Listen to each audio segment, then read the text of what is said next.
Good afternoon, everybody. I'm Charles Shapiro, President of the World Affairs Council of Atlanta.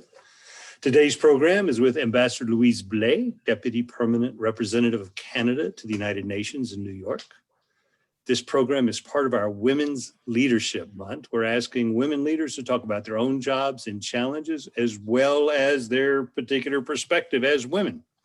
Today's program is brought to you by the Consul General of Canada in the Southeastern United States, located here in Atlanta, and the UPS Foundation. Hang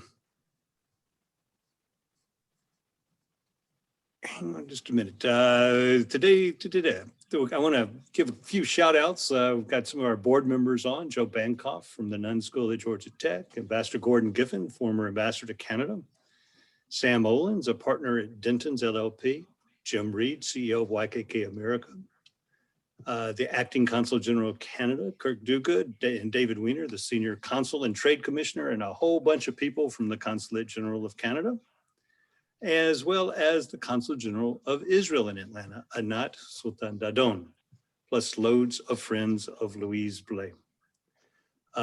Ambassador Blais is the Deputy Perm Rep of Canada, let me say it correctly, the Deputy Permanent Representative of Canada to the United Nations, and a member of the UNICEF Executive Board.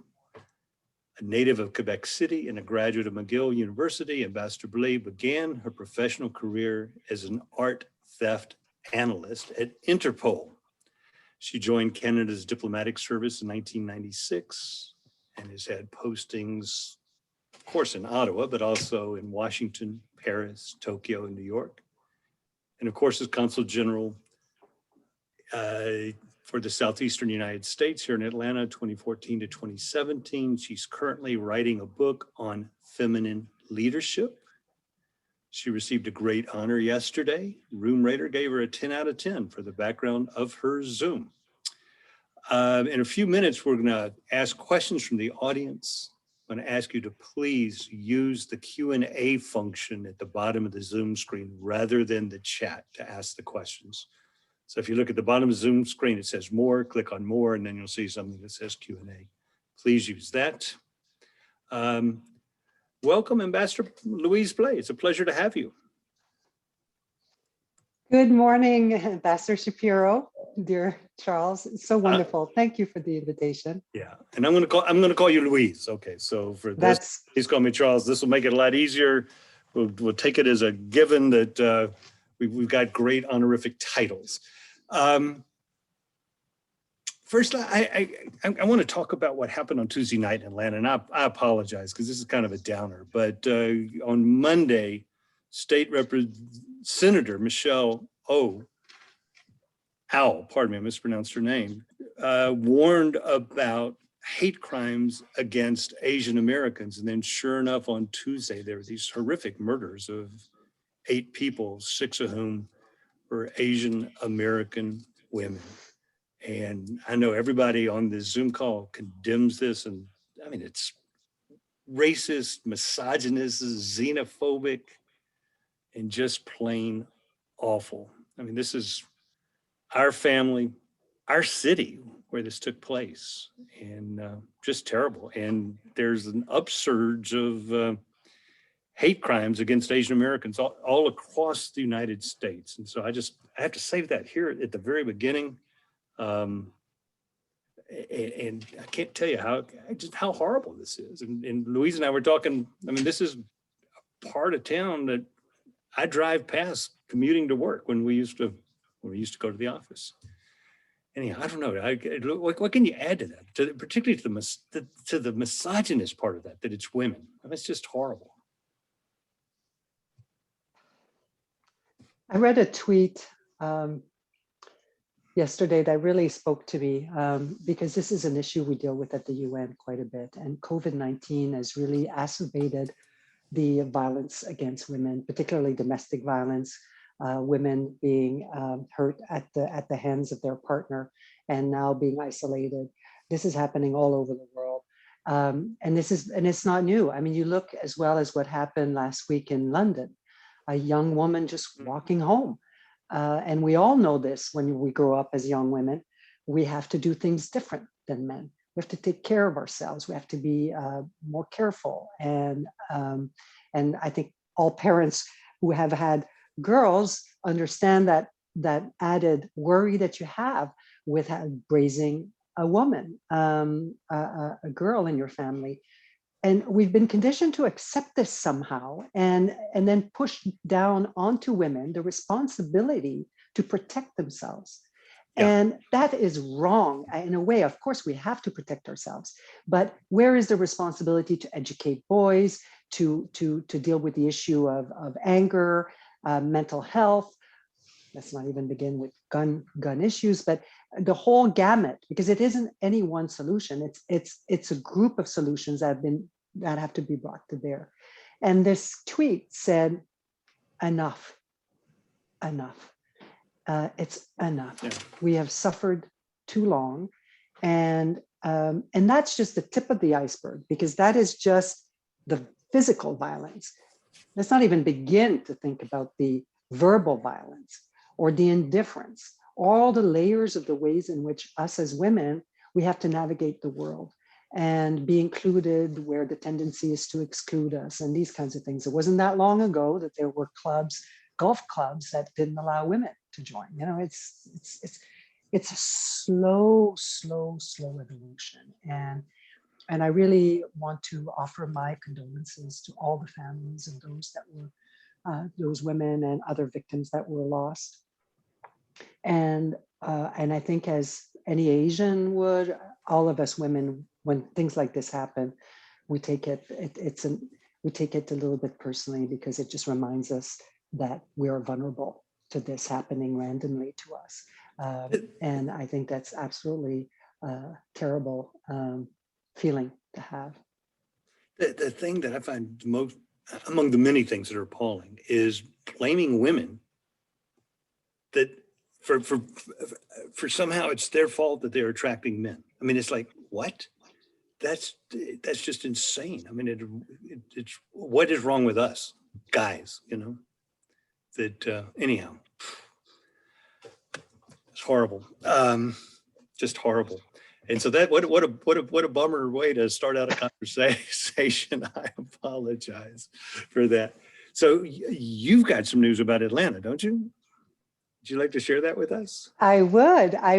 I'm very, very excited. For those of you who may not know, because it hasn't been announced publicly, but I do have, as you said, a lot of friends on watching, that I am coming back to Atlanta at my request for about 5 months, because my successor, Nadia Theodore, who many of you know, it was wonderful, left early, and the government has yet to appoint a new Consul General. And I raised my hand because, as I was discussing with you, Charles, earlier, I felt that I was plucked too early out of Atlanta, and I have unfinished business, and there's more that I would love to contribute to the relationship. And I'm just delighted to be given this chance. The government said, sure, we'd love to have you back there. And because my posting in New York was coming to an end, we ran for a seat for the Security Council. That was my big project. I devoted 3.5 years of my life to that quest. And unfortunately, we were not successful for a whole variety of reasons.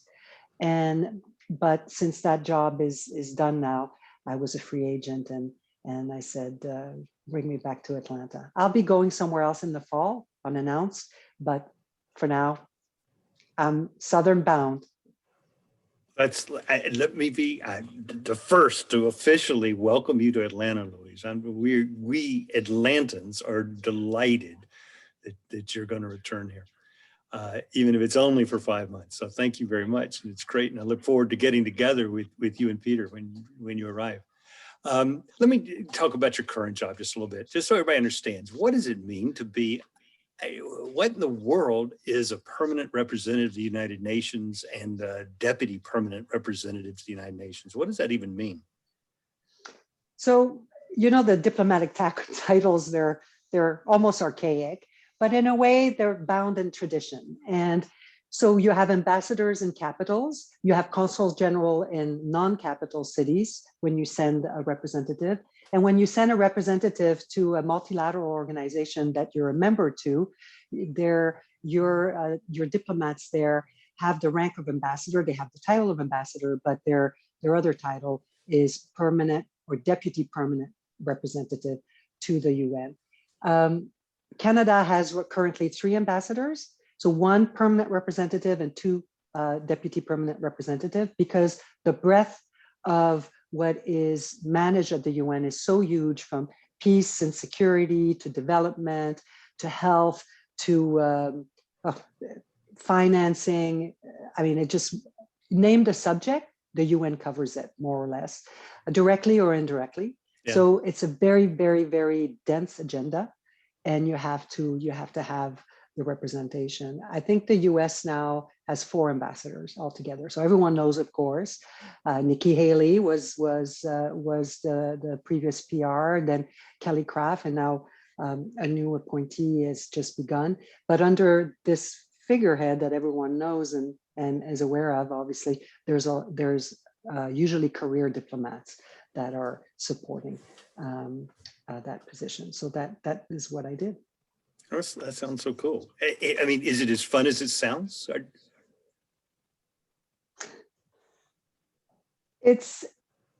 Let me tell you, I was very intimidated when I was asked to go to the UN, because most of the kind of profile of somebody that would take that position would have been someone that would have done a lot of multilateral work. That was not me. My whole entire diplomatic career was bilateral, one-on-one countries. And actually, that's a world I felt very comfortable in. I had my doubts about multilateralism, wondered whether it is as effective as it should be. We all hear about the impasse and the polarization that that the Security Council is projecting now, and it's not wrong.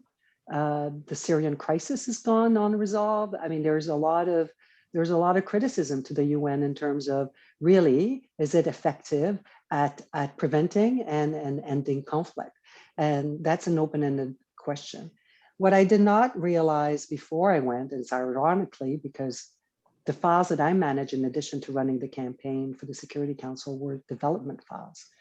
And that's where it's happening today.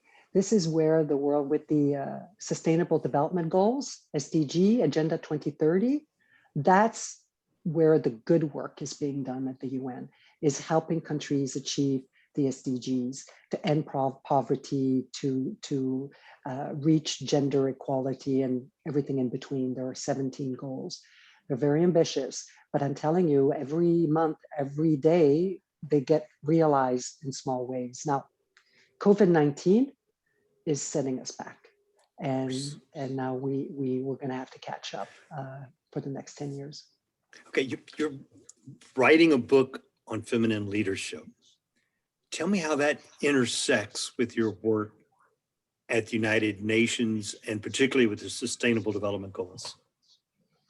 So the idea of the book, in a way, predates my time at the UN. It's been one that I've been pondering on for a long, long time. And as you recall, I did this work and with a lot of partners that are probably on this Zoom today, with the first North America Summit of Women in Business. So I've always had this interest in women empowerment.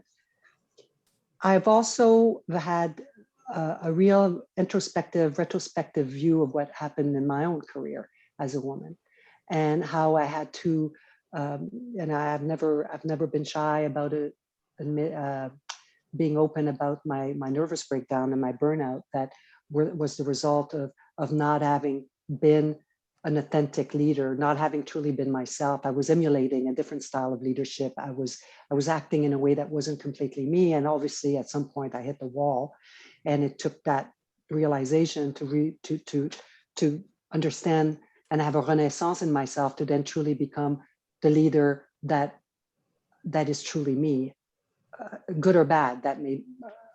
But turns out to be better, not just for me, but I think it's been better for people who work for me. I think if you speak to people who used to work for me, the old Louise, they pick the new Louise, and because the new Louise manager and feminine leader is the one that puts women, not women, but puts people first. They matter first, results will come next. And so, and they always do the results. If you invest in people, the results will come. But everyone's different. And so you have to adapt. It's the leader's role to adapt to their team and be what they need when they need it. What has changed at the UN and what has been the dimension that's been added for me is twofold, is looking at the issue of women as empowerment on the global stage, understanding the challenges that are global, different than what we may face here in North America. The second one at the UN, the big lesson is that the best leadership that there is the shared leadership. It's the one that is not solo, individual. We often think, oh, she's a great leader, he's a great leader. But if you look at truly great leaders, they usually lead in partnership with other leaders, and they bring up leaders around them, and they know when to step back, let somebody else step forward. And at the UN, I was in charge of a mission with 2 other ambassadors, 2 men. And we had to share that leadership so that we could really guide the mission, especially in the time of a campaign, to port, whatever that it ended up being, the wrong port, but at least we're at port. We're not off cast at sea. The team is solid. And even though we lost, the team is closer than ever. And we went through that trauma together. And I'll just close by saying there's also shared leadership at the UN. This month, it is the United States who is the president of the Security Council. Next month, it'll be another country. So at any given time at the UN, a country will lead on an issue and then step back and follow another country on another issue. And there's rotating presidencies, rotating roles that we have. That means that on the world stage at the UN, leadership is shared. It's not concentrated now. The P5, unfortunately, there's a little bit of concentration of power, but in generally it is shared. And explain real quickly for everybody explain real quickly what the P5 is. So the Security Council is 15 members at any given time. 5 of them are permanent. It goes back to the charter, and it's an anachronism of the time of the creation of the UN. So it's China, Russia, France, the UK, and the US. And the other 10 are divided across different regions. And for WEOG, Western European and other, Canada is other, there are 2 seats and you get elected for a 2-year term. But the P5 hold the veto, which means they drive the agenda, and the elected 10 kind of play on the fringes, and they can affect some changes, but at the end of the day, the veto is the power. Yeah, it's got to be frustrating for the other than the P5. So I know you were working on your book before you left Atlanta.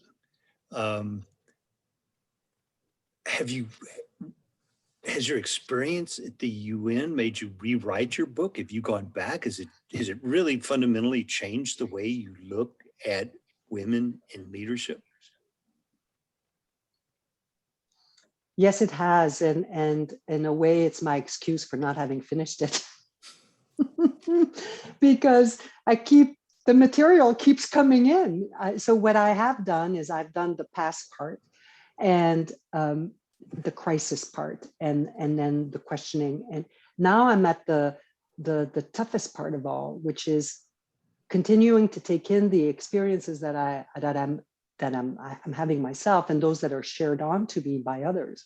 And then taking that to a point where advice and lessons can be given, both, because my hope would be that not only women would read the book, but that men would also read the book and would understand how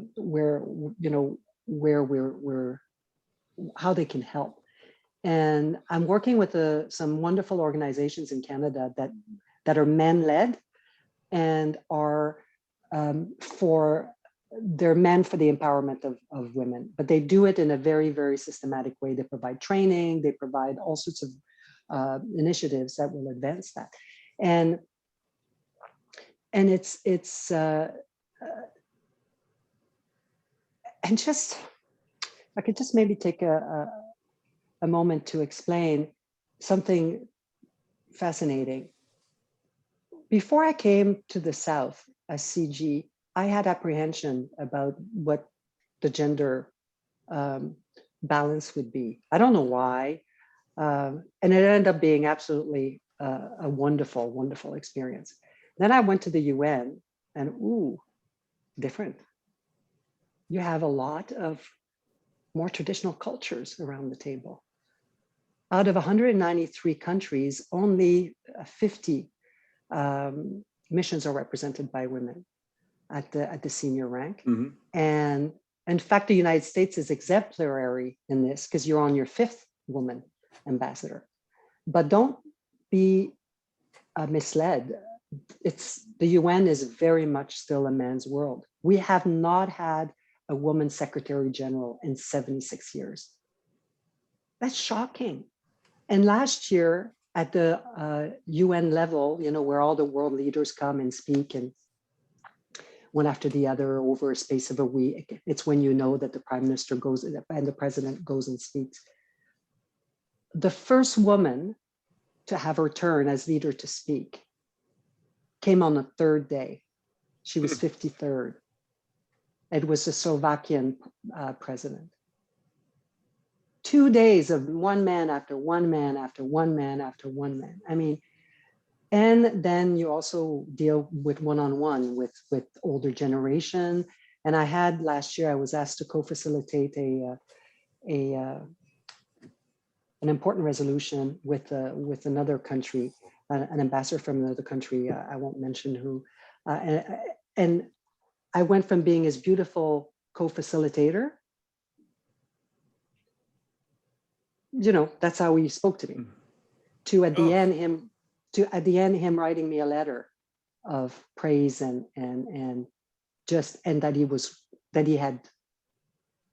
that he had changed this view over the period of time. I mean, but again, it always feels that it's on us to educate, convince, influence.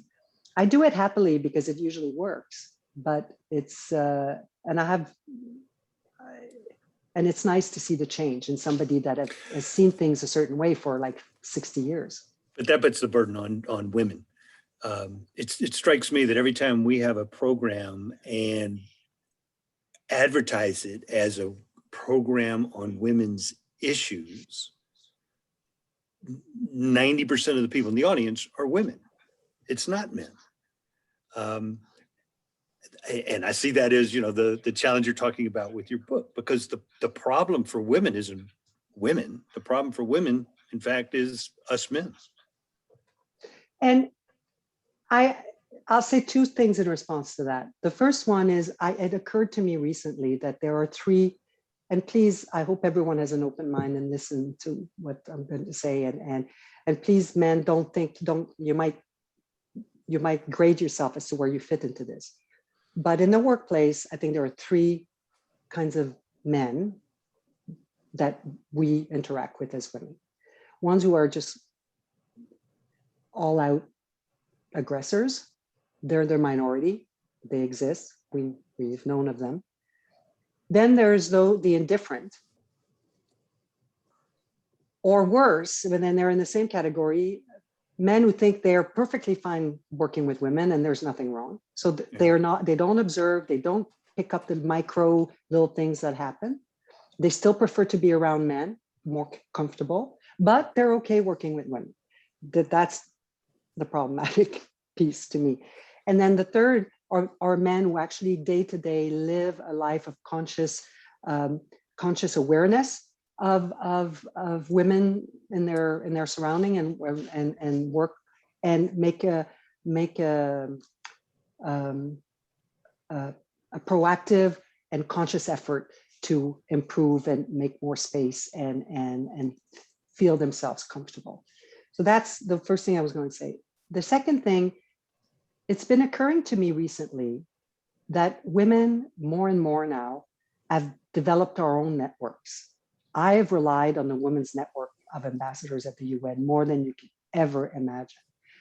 There's a sense of trust. There's a sense of a shared path, even though we might have, we come from different countries around the world. We have a shared experience because we've all faced resistance, or we've all in one way or the other been through difficulty to get to the ranks. And you can see some of the countries even more than others. Now, there's some countries, I won't name the location around the world, but when you see a woman ambassador of that country, you go, whoa, she worked hard to get there, because we know that it would have been more difficult even for her. But if we're going to do that, and we're going to celebrate the fact that women have their safe space and have their network and their sisterhood, I think we then have to accept that men are allowed to also have a brotherhood, because they also have a shared experience differently. So we have to figure out, we can't negate men having the right to do that, to get around, go out, with the boys and everything, and make them feel that that's inappropriate, even in a work context, I would say. But then we have to be able, if we're going to allow that, both sides, then we have to make sure we create a really, really healthy space to come together, and that is not threatened by this sisterhood and brotherhood that is natural to have happen. And that's a complicated piece, because right now women, we feel excluded from the brotherhood. Still, the golf game, the drinks, the beer after work, the boys getting together for a hunting trip, because that's still where the power happens, unfortunately, in certain areas. So it's changing. But in the perfect world, that should still go on and not be a threat to our affirmation in the workplace. I think both can live and cohabit. Well, I was grateful to you. I had lunch with you in New York, with you and I must have been 14 or 15 of your female UN ambassador colleagues, and me. I was the only guy in the room. And so I thank you for letting me in for one lunch with you and your colleagues. That was quite an experience for me. You are one of the most competent, self-confident people I know. You've done everything from working on art theft to working on political issues in Japan to running a campaign for Canada for the Security Council. Do you ever feel that you're an imposter, that you shouldn't be there?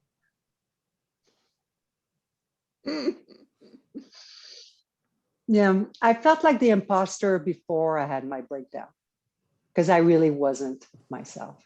Ever since then, I feel surprised at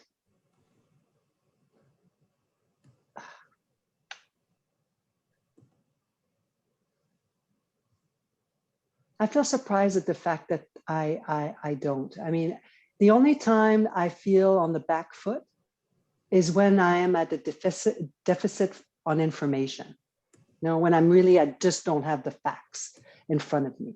And just recently, I had to give I gave a presentation to Savannah just last week, and Ash and the team at the office gave me all the latest data on the trading relationship, and I couldn't focus on it in time, and I got myself all in a knot because I didn't feel I was in charge of, I didn't possess the information. That's really only when I feel on the back foot. The rest of the time, I've learned to be comfortable and not to shush away the imposter syndrome. It's still there, it lurks, but it's not as present as it used to be. And on that great relationship, I mean, as you know, and I can't wait to come back and talk about it and taught it, and it's only grown since I've been in Atlanta. I mean, it's to think that now Canada has more trade with the state of Georgia and the Southeast than we have with most countries in Europe. It's unbelievable, and it's a relationship that we should never take for granted. And the 5 months that I'm going to be there is one that I'm going to be focused on just taking that message back again, and to talk about how the new trade agreement is working and creating jobs for Georgians and women and men and everything in between. Well, that's great. I have to tell you that we Georgians aren't aware, we Georgians and Americans in general aren't aware of how important Canada is. And, our most important ally, most important trading partner, and how blessed we are to have Canada as a neighbor. I mean, it is just extraordinary. I'm going to go to some of the questions from the audience now. So if you've got them, again, please send them through the Q&A. And I've got a couple that I'm going to combine, one from Geneviève Beauce and somebody else, if I can find who it is, who asked the same. Jim Reed, who asked similar questions about what the UN can do to make the largest positive difference for women, and how the Sustainable Development Goals are part of that. I mean, is the UN plans and looks forward? How is it going to impact women? So gender equality is one of the goals, and it is one of those goals that we at the UN we're always saying is catalytic to all the other goals. Because if you educate girls, if you give them a proper place in everything related from peace negotiation to peacekeeping to economic development, you're going to see the dividends pay off. I mean, that has been proven over and over and over again, that educated girls lead to greater prosperity and development. And when you involve women in everything from, as I said, peacekeeping, peace negotiation, you get not only better outcome, better lasting outcome. And this is a piece that is easier said than done. And as I said, COVID-19 has unfortunately set us back, because we are just now starting to see some of the atrocious data that's coming out that is showing that girls are being kept out of school at a higher rate than boys under COVID-19. And women are leaving the workforce at a higher rate than men under COVID-19 for a variety of reasons, a lot of it having to do with having to take care of children at home or otherwise. As well, women have been more impacted by the economic fallout of COVID-19, because women tend to represent a higher percentage of the workforce in the most affected area, like tourism, for example. Look at what's happening in the Caribbean. And people forget that the Caribbean is it's a developing world. And maybe where we go on vacation, but against the great resorts, there is incredible amount of poverty. And those island states are now suffering because they're facing climate change impact. They're facing staggering debt because they're unable to pay back their debt, because their GDP has completely collapsed because of the drop in tourism. And all of that is affecting women at a disproportionate rate. So we're working really, really hard to put in place programs that will rectify that.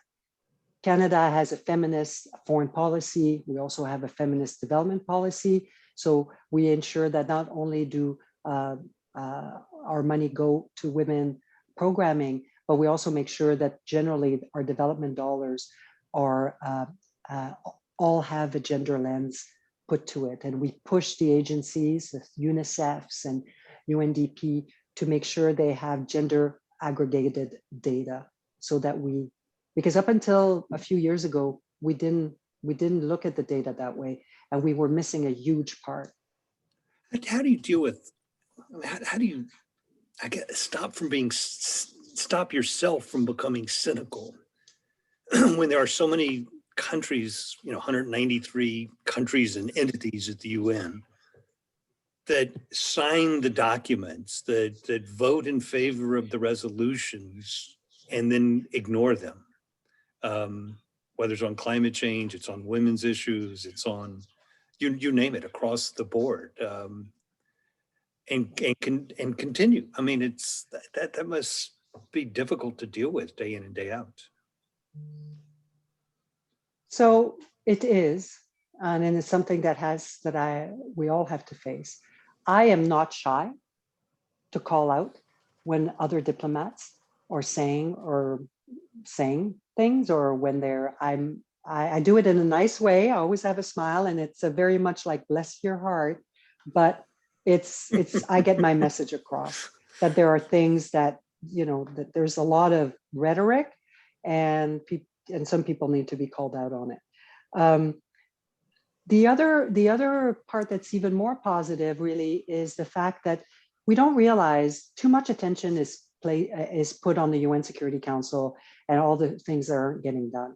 But there's not enough attention by the population of the donor countries, which I guess the US and Canada is, to the incredible work that's being done by agencies like UNICEF and UNDP and UN Women and OCHA and UNHCR. People don't realize around the world that millions of of children are getting vaccinated every year, educated through these agencies. So a lot is being done. Lives are being saved, livelihoods are being made better. And if we didn't have the UN, we would be, it's even incomprehensible to think of a world without having had the UN for these past 75 years. You can't even imagine what it would be like. So, but it's not enough. Right. And there are too many protracted conflicts, like in Yemen and the Sahel and Syria, just to name a few, that are impeding. Now we have Ethiopia and the Tigray region, and where humanitarian aid is no longer reaching. I mean, so people are starving, in addition to dying of a lack of medical care. So it's far from perfect, but it's better than some people think. Susan Hitchcock asks, have you interacted with the Council of Women World Leaders and their co-founder, Laura Leishwood? Is that somebody you've dealt with? I've not, no. I'd love to. Sounds like we need to put you together. Casey Williams asked the following. You mentioned how trade agreements with Canada are creating jobs for Georgians and Alabamans, Mississippians, across the Southeast. Can you talk a little bit more about what types of jobs and opportunities, and where is that trade? Is it focused on particular areas of our economy, or is it yeah, it's across. It's so integrated that there are so many sectors that are beneficiary of this trade relationship. Obviously, all of the advanced manufacturing that you have seen, the growth that you've seen in the South, whether it's from Mississippi all the way up to North Carolina, including Tennessee, a lot of all those car plants and airplane manufacturers, all of these heavily rely on parts and contribution and the market of Canadians for their as well as Mexico, because it's a completely integrated market. Then you get areas such as service, and that's the one that's a little bit more difficult to capture. But you get all of this, everything from fintech to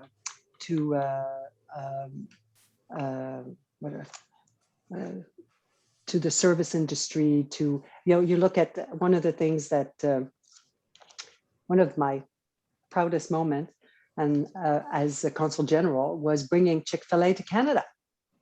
So they were looking to expand internationally.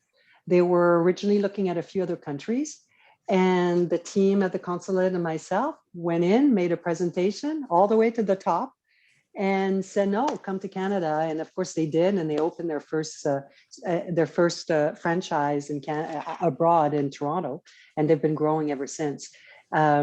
So these are the kinds of and then I can name the number of Canadian companies that employ tens of thousands of Southern Americans in the United States. The list is long, and be happy to provide that separately. Yeah, the other thing that strikes me is the huge amount of Canadian investment in companies in the U.S. that Canadians don't take credit for it. There's no Canadian flag. There's no way for people to know that this is actually happening. Paulina Guzman, who and I know used to work at the World Affairs Council, now the City of Atlanta Office of International Affairs. So excited to welcome you back to Atlanta, to Louise. Do you find as a woman who holds a high level leadership position that you often get pigeonholed into speaking on behalf of women's issues more often than speaking about your work goals, your achievements, and your achievements in diplomacy? What a great question. What a great question. So I'm happily pigeonholed a little bit. I think we have to have women leaders speak up on these issues and share our experience. So I do it very happily, and it's a passion of mine. But at the same time, I have to say, at the UN, over the past 3 years, and while I was in Atlanta, I was also very much able to speak directly on the issues. And so at the UN, I'm speaking on everything related to water, to climate change, to issues of financing for development, and so on and so forth. So I don't spend all my time speaking about women's issues, but I'm certainly happy to do so whenever I'm also invited. Yeah. So I make time to do it. And sometimes, as I said, I carve out time, and when I am making, and this is part of the foreign feminist policy, it's making sure that we always bring that angle into all the broader, bigger issues, because it's integral to their resolution. The woman piece has to be put in there because we've got such a long way to go still. Saeed Kamal, that's a very specific issue that I'm going to send to the Consulate General and have them answer directly. It's about how to make an investment in Canada. So, but please do.